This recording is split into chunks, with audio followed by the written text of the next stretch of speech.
Welcome to Chandru maths. IBACIO grade 2 ரெக்ரூட்மெண்ட்டுக்கான tier 1க்கான admit card release பண்ணியிருக்காங்க. ஸோ இந்த அட்மிட் கார்டு எப்படி டவுன்லோட் பண்ணலாம், இதில் என்னென்ன இன்ஸ்ட்ரக்ஷன்லாம் கொடுத்துருக்காங்க அப்படிங்கிற டீட்டெயில் இந்த வீடியோ நம்ம வந்து டிஸ்கஸ் பண்ண போகிறோம். இந்த எக்ஸாமுக்காக நீங்கள் சீரியஸாக ப்ரிப்பேர் பண்ணுறீங்க அப்படின்னா இந்த வீடியோ வந்து ஸ்கிப் பண்ணாமல் ஃபுல்லாக பார்த்துருங்க. ஏன்னா இதில் ஒரு சில இம்பார்ட்டண்டான பாயிண்ட்ஸ் இருக்குது. இல்லை நான் வீடியோ பார்க்கல அப்படின்னா நீங்கள் அந்த அட்மிட் கார்டில் இன்ஸ்ட்ரக்ஷன் கொடுத்துருக்காங்களா அதையாவது தெளிவாக ரீட் பண்ணிக்கோங்க. ஏன்னா நீங்கள் ஒரு சில தப்பு பண்ணுறதுக்கு இதில் வாய்ப்பு இருக்குது. நார்மலாக SSC எக்ஸாம் மாதிரி நினச்சிட்டு போய் ஆன்லைன் எக்ஸாம் அட்டன் பண்ணிங்கன்னா ஒரு சில தப்பு பண்ணுறதுக்கு வாய்ப்பு இருக்குது. அதனால் வீடியோவை ஃபுல்லாக பாருங்கள், இல்லைனா இன்ஸ்ட்ரக்ஷனையாவது ஃபுல்லாக ரீட் பண்ணிவிட்டு அடுத்து போய் அட்டன் பண்ணுங்கள். ஓகே, இப்போ டிஸ்கிரிப்ஷனில் லிங்க் கொடுத்துருக்கேன், அட்மிட் கார்டு டவுன்லோட் பண்ணுற லிங்க் கொடுத்துருக்கேன். அந்த லிங்கை கிளிக் பண்ணிங்கன்னா இந்த பேஜ் ஓப்பன் ஆகும். இதில் வந்து யூசர் ஐடி பாஸ்வேர்டை கொடுத்துட்டு உங்களோட கேப்சா கோடை என்ட்ரு பண்ணிட்டு லாகின் பண்ணுங்க. ஸோ யூசர் ஐடியுமே வந்து பார்த்தீங்கன்னா IBACIO அப்படிங்கிற மாதிரி தான் ஸ்டார்ட் ஆகும். ஸோ அந்த ஓக்கு பதிலாக 0 போட்டிங்கன்னா ஓப்பன் ஆகாது. அந்த மாதிரி ஒரு சிலர் பண்ணுறதுக்கு வாய்ப்பு இருக்குது. அப்படின்னால தான் நான் சொல்கிறேன். ஓகே, ஸோ லாகின் பண்ணுங்க. லாகின் பண்ண உடனே அட்மிட் கார்டு அப்படிங்கக்கூடிய ஒரு ஆப்ஷன் வரும். இதை வந்து கிளிக் பண்ணுங்க. அதை கிளிக் பண்ணிங்கன்னா உங்களோட அட்மிட் கார்டு டவுன்லோட் பண்ணுற ஆப்ஷன் வரும். ஸோ இதை வந்து கிளிக் பண்ணி நீங்கள் வந்து டவுன்லோட் பண்ணிக்கோங்க. டவுன்லோட் பண்ணிட்டு இதில் எல்லா பேஜஸையுமே வந்து பிரிண்ட் அவுட் எடுத்துக்கோங்க. ஓகே, அதில் இன்ஸ்ட்ரக்ஷன் இருக்கக்கூடிய பேஜ் எல்லா பேஜையுமே வந்து பிரிண்ட் அவுட் எடுத்துக்கோங்க. ப்ரிஃபரபிளி இன் கலர்னு கொடுத்துருந்தாங்க. ஓகே, அதனால் நீங்கள் கலர் பிரிண்டை எடுத்துக்கிறது நல்லது. ஓகே, உங்களுக்கு என்னைக்கு எக்ஸாம், அதுக்கப்புறம் டைம் ஆஃப் எக்ஸாம் வந்து இதில் கொடுத்துருப்பாங்க. எக்ஸாம் டைம் வந்து இதுவாக இருந்தாலும் ரிப்போர்ட்டிங் டைம் அதுக்கு முன்னாலேயே இருக்கும். அட்லீஸ்ட் ½ முன்னாலேயாச்சும் நீங்கள் வந்து போய் ஆகணும். ஓகே, அதாவது இப்போ 11:30க்கு தான் இவருடைய எக்ஸாம் ஸ்டார்ட் ஆக போகுது. ஸோ 10 மணிக்கே வந்து ரிப்போர்ட்டிங் டைம் இருக்கும். என்ட்ரி க்ளோசிங் டைம் வந்து பார்த்தீங்கன்னா 11 மணி. ஓகே, 11:30க்கு தான் எக்ஸாம் நினச்சிக்கிட்டு 11:15க்கு போனால் உள்ள அலோவ் பண்ண மாட்டாங்க. என்ட்ரி க்ளோசிங் டைமுக்கு 1 நிமிஷம் லேட்டாக போனால் கூட அலோவ் பண்ண மாட்டாங்க. ஸோ இதை வந்து நீங்கள் கவனிச்சுக்கோங்க. உங்களுக்கு என்ன டைமோ அதை வந்து பார்த்துக்கோங்க. உங்கள் அட்மிட் கார்டில் என்ட்ரி க்ளோசிங் டைம் என்ன போட்டிருக்காங்களோ அதுக்கு அட்லீஸ்ட் ஒரு 15 மினிட்ஸாவது முன்னால் போயிருங்க. ஓகே, ஸோ புரிஞ்சிருக்குன்னு நினைக்கிறேன்.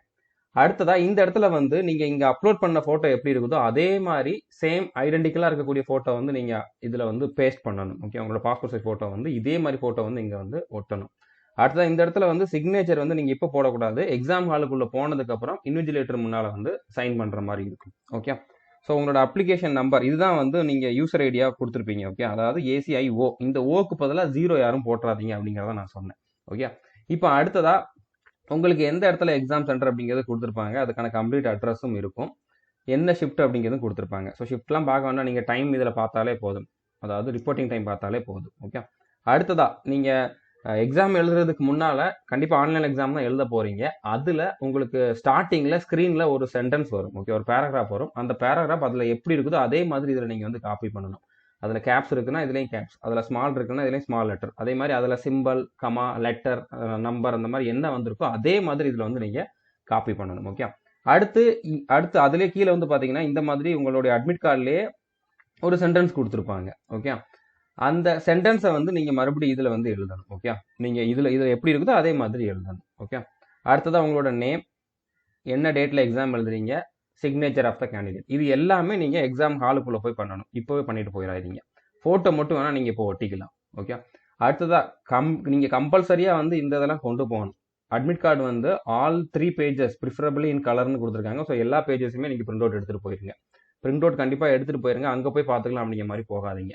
அடுத்ததாக ஒரிஜினல் ஐடி ப்ரூஃப் கண்டிப்பாக கொண்டு போகணும். Aadhaar card, PAN card, voter ID, licence, அந்த மாதிரி ஏதாச்சும் ஒரு ஐடி ப்ரூஃப் வந்து ஒரிஜினல் கண்டிப்பாக கொண்டு போகணும். 2 பாஸ்போர்ட் சைஸ் ஃபோட்டோ, நீங்கள் ஆல்ரெடி ஒன்று ஒட்டிடுவீங்க, அது போக 2 பாஸ்போர்ட் சைஸ் ஃபோட்டோ, அதுவும் நீங்கள் எப்படி அப்லோட் பண்ணியிருந்தீங்களோ எக்ஸாமுக்கு அப்ளை பண்ணுறப்போ அதே மாதிரி ஃபோட்டோ, எக்ஸ்ட்ரா 2 ஃபோட்டோ கொண்டு போகணும். ஓகே, அடுத்ததா ஒரு சில இம்பார்ட்டன்ட் இன்ஸ்ட்ரக்ஷன் கொடுத்துருந்தாங்க. அது என்னென்ன அப்படிங்கிறத பார்க்கலாம். ஃபர்ஸ்ட் இது வந்து எல்லாருக்கும் தெரிஞ்சிருக்கும். 1 hour தான் எக்ஸாம் இருக்கும். இதில் வந்து ஒரு கொஸ்டினை கரெக்டாக அட்டன் பண்ணிங்கன்னா 1 மார்க்கு, தப்பாக அட்டன் பண்ணிங்க அப்படின்னா 0.25 மார்க் வந்து மைனஸ் ஆகும். நெகட்டிவ் மார்க் வந்து உண்டு. அடுத்ததாக நீங்கள் அட்டன் பண்ணாமல் விட்டுட்டீங்க, உங்களுக்கு தெரியாத கொஸ்டினை ஸ்கிப் பண்ணுறீங்க அப்படின்னா அதுக்கு வந்து மார்க்லாம் எதுவும் கிடையாது. முக்கியமான சொல்ல வந்த பாயிண்ட் இதுதான். நீங்கள் வந்து ஆன்சர் பண்ணியிருக்கீங்க, ஆனால் அதை வந்து மார்க் ஃபார் ரிவ்யூவும் கொடுத்து வச்சுருக்கீங்க அப்படின்னா அதை வந்து நீங்கள் ஆன்சர் பண்ணாதான் எடுத்துக்க மாட்டாங்க. ஓகே, ஸோ அப்போ நீங்கள் கரெக்டாக ஆன்சர் பண்ணியிருந்தாலும் மார்க் ஃபார் ரிவ்யூ அப்படிங்கிறத எடுத்து விடலை அப்படின்னா அந்த கொஷினை எவால்வேட் பண்ண மாட்டாங்க. ஓகே, ஃபர்ஸ்ட் டைம் நான் அட்டன் பண்ண போகிறேன், எனக்கு இந்த மார்க் ஃபார் ரிவ்யூனா என்னன்னே தெரியல அப்படின்னா அதுக்கு டிஸ்கிரிப்ஷனில் நான் ஒரு வீடியோ கொடுத்துருக்கேன், அதை பாருங்கள், உங்களுக்கு இதெல்லாம் என்ன அப்படிங்கிறது வந்து தெரியும். அடுத்ததாக நீங்கள் எக்ஸாம் எழுத ஆரம்பிக்கிறதுக்கு முன்னாலே உங்களுக்கான யூசர் ஐடி, பாஸ்வேர்டு என்ன அப்படிங்கிறதெல்லாம் வந்து சொல்லிடுவோம் அப்படிங்கிற மாதிரி சொல்லியிருக்காங்க. Okay, 10 minutes before commencement of டெஸ்ட்னு சொல்லிட்டாங்க. அடுத்ததாக ரஃப் ஒர்க்குக்கு வந்து பார்த்தீங்கன்னா 2 அட்லீஸ்ட் 2 டிரான்ஸ்பரண்ட் ப்ளூல இருந்து பிளாக் பால் பாயிண்ட் பென் வந்து கொண்டு வர சொல்லியிருக்காங்க. அதாவது டிரான்ஸ்பரண்ட் அப்படின்னா உள்ள வந்து என்ன இருக்குது அப்படிங்கிறது தெரியணும். ஓகே, ஸோ அந்த மாதிரி 2 பென் நீங்க தான் கொண்டு போகணும். ஆனா பேப்பர் வந்து அவங்க ப்ரொவைட் பண்ணிடுவாங்க. ஸோ இது இன்னொரு இம்பார்ட்டன்டான பாயிண்ட். ஓகே, நார்மலா ஆன்லைன் எக்ஸாம்னா பென் பேப்பர் எல்லாமே கொடுத்துருவாங்க. ஆனா இங்க வந்து பென் நம்மளை கொண்டு வர சொல்லியிருக்காங்க. அதனால இந்த பாயிண்டை நோட் பண்ணிக்கோங்க. ஓகே, ஸோ இதுதான் நான் சொன்ன அந்த வீடியோ. இது வந்து எஸ்எஸ்சி சிஹெச்எஸ்எல் எக்ஸாமுக்காக போட்ட வீடியோ தான், எக்ஸாம் ஆல் டிப்ஸ்னு போட்டிருப்பேன். ஸோ இதுல வந்து மார்க் ஃபார் யூனா என்ன, சேவ் அண்ட் நெக்ஸ்ட்னா என்ன, அதுக்கான யூஸ் என்ன அப்படிங்கிற மாதிரி சொல்லியிருப்பேன். ஆனா இந்த வீடியோல நான் என்ன சொல்லியிருப்பேன்னா, நீங்க மார்க் ஃபார் வியூ கொடுத்தாலும் அந்த ஆன்சர் வந்து சேவ் ஆயிரும் அப்படிங்கிற மாதிரி சொல்லியிருப்பேன். அது எஸ்எஸ்சிக்கு. இதுக்கும் இப்ப நடக்க போற அந்த ஐபிக்கும் எஸ்எஸ்சிக்கும் இதுதான் மெயின் டிஃபரன்ஸே. ஓகே, அதாவது நீங்க ஐபி எக்ஸாம்ல வந்து மார்க் ஃபார் வியூ மட்டும் கொடுத்தீங்கன்னா ஆன்சர் சேவ் ஆகாது. ஒரு ஆன்சரை சேவ் பண்ணணும் அப்படின்னா நீங்க கண்டிப்பா சேவ் அண்ட் நெக்ஸ்ட் கொடுத்து தான் ஆகணும். ஓகே, நீங்க ஆன்சர் செலக்ட் பண்ணிட்டு மார்க் ஃபார் ரிவ்யூ கொடுத்தீங்க அப்படின்னா செலக்ட் பண்ண மாதிரி தான் இருக்கும். ஆனா கடைசியில அதை வந்து எவால்வேட் பண்றதுக்கு கன்சிடர் பண்ண மாட்டாங்க. ஓகே, ஸோ புரிஞ்சிருக்கும்னு நினைக்கிறேன். இந்த மாதிரி தான் இருக்கும். அதாவது நீங்க ஆன்சரும் பண்ணிட்டீங்க, ஆனா மார்க் ஃபார் ரிவ்யூவும் கொடுத்து வச்சிருக்கீங்க. அப்படின்னா இந்த மாதிரி இருக்குது அப்படின்னா இந்த கொஸ்டின் எல்லாம் வந்து எவால்வேட் பண்ண மாட்டாங்க. அப்போ நான் வந்து மார்க் ஃபார் ரிவ்யூ கொடுக்கவே கூடாதா அப்படின்னா கண்டிப்பா கொடுக்கலாம். ஆனா அதெல்லாம் கடைசியில என்ன பண்ணிடுங்க, இந்த மாதிரி நம்பர் இருக்கக்கூடிய, இந்த மாதிரி கலர்ல இந்த மாதிரி டிக் இருக்கக்கூடிய கொஸ்டின் எல்லாம் செலக்ட் பண்ணிட்டு அந்த ஆன்சர் வந்து உங்களுக்கு கரெக்ட் தான் கான்ஃபிடன்ஸ் இருந்துச்சுன்னா அதெல்லாம் மறுபடியும் நீங்க சேவ் அண்ட் நெக்ஸ்ட்ங்கிறத கிளிக் பண்ணீங்கன்னா அது கிரீன் கலர்ல சேஞ்ச் ஆயிரும். ஓகே, ஸோ இதை மட்டும் நீங்க வந்து சேஞ்ச் பண்ணிடுங்க. ஸோ புரிஞ்சிருக்கும்னு நினைக்கிறேன். நீங்க டிஸ்கிரிப்ஷன்ல கொடுத்துக்கூடிய வீடியோ பாருங்க, அதுல இந்த ஒரு பாயிண்ட் மட்டும் வித்தியாசமா இருக்கும், அதையும் கன்சிடர் பண்ணிக்கோங்க. நீங்க ஒரு கொஸ்டினை எவாலுவேட் பண்ணணும் அப்படின்னு நினைச்சீங்கன்னா, அதாவது ஃபைனல் எவாலுவேஷனுக்கு வந்து அதை கன்சிடர் பண்ணணும்னு நினைச்சீங்கன்னா அது வந்து கிரீன் கலர்ல இருக்கணும். அது வந்து ஆன்சர் பண்ணி சேவ் அண்ட் நெக்ஸ்ட் கொடுத்ததுக்கு மட்டும்தான் அந்த மாதிரி வரும். ஓகே, ஸோ புரிஞ்சிருக்கும்னு நினைக்கிறேன்.